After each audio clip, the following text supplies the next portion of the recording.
Assalamualaikum warahmatullahi wabarakatuh. Selamat malam, salam sejahtera untuk kita semua. Baik, sebelumnya perkenalkan, nama saya Mazda. Saya mahasiswa non reguler program studi ilmu kesehatan masyarakat minatan K3 Institut Kesehatan Payung Negeri Pekanbaru. Oke, pada kesempatan kali ini saya akan menjelaskan suatu alat yang dimana alat ini berguna untuk menunjang operasional khususnya apabila terjadi kebakaran. Jadi alat ini dinamai dengan APAR. Jadi APAR ini sendiri memiliki beberapa item ataupun anatomi yang perlu dijelaskan sebelum penggunaannya.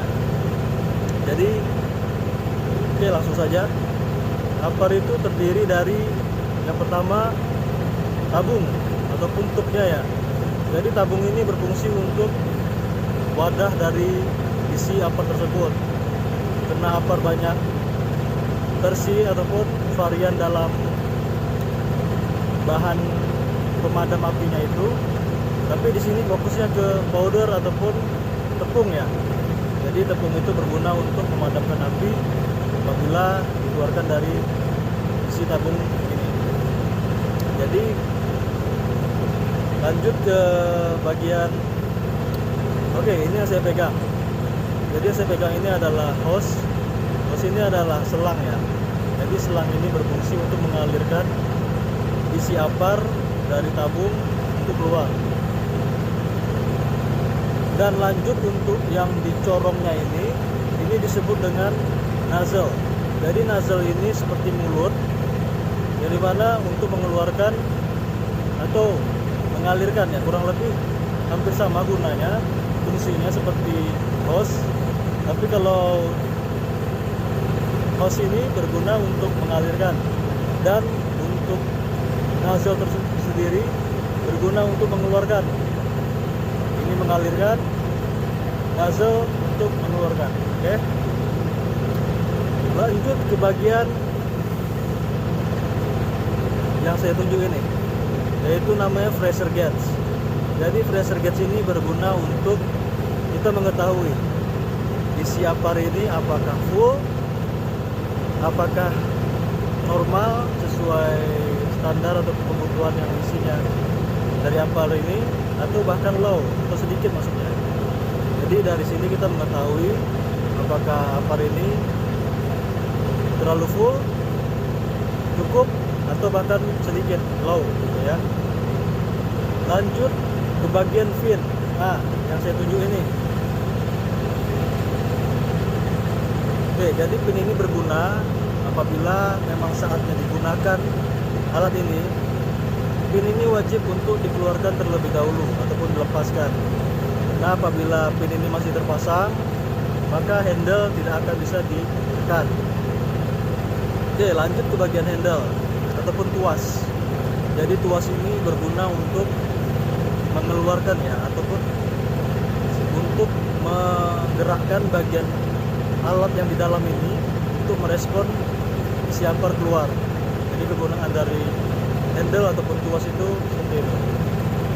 Lanjut yang terakhir yaitu list. List ini bisa dikatakan untuk kegunaannya yaitu apabila diinspeksi ada keterangan di sini hari, tanggal, bulan dan tahunnya. Jadi dengan adanya list ini, inspeksi secara berkala itu jelas kapan dilakukannya, kapan expirednya. Kenapa bila APAR sudah memasuki masa expired, itu akan membuat APAR itu tidak akan bekerja dengan efektif apabila digunakan. Jadi perlu dilakukan pengecekan secara berkala. Dan juga cara penggunaan APAR ini bisa digunakan sebenarnya di situasi kebakaran apapun yang volume apinya masih terbilang kecil. Makanya disebut APAR, alat pemadam api ringan. Jadi untuk penggunaan alat ini yang perlu kita ketahui apabila di luar ruangan, kita harus memastikan arah angin itu kemana.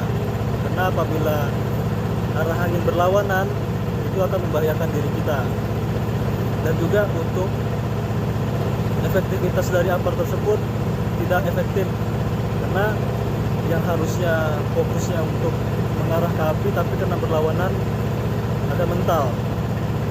Untuk pengecekan angin ataupun arah angin itu bisa dilakukan dengan, kalau di suatu perusahaan bisa dilakukan kayak melihat windshock. Jadi windshock itu seperti bendera ya, bendera yang untuk mengetahui arah angin kemana gitu. Dan juga bisa dilakukan dengan apar ini sendiri. Jadi bisa kita tekan sebelum kita gunakan, kita lihat kemana jatuh dari tepung tersebut. Jadi kita bisa melihat, oh arahnya ke selatan, barat, ataupun kemana gitu. Dan juga apar ini perlu dilakukan pengecekan seperti yang saya bilang tadi, pengecekan secara berkala. Ya, bisa sembari dilakukan seperti diguncang seperti ini.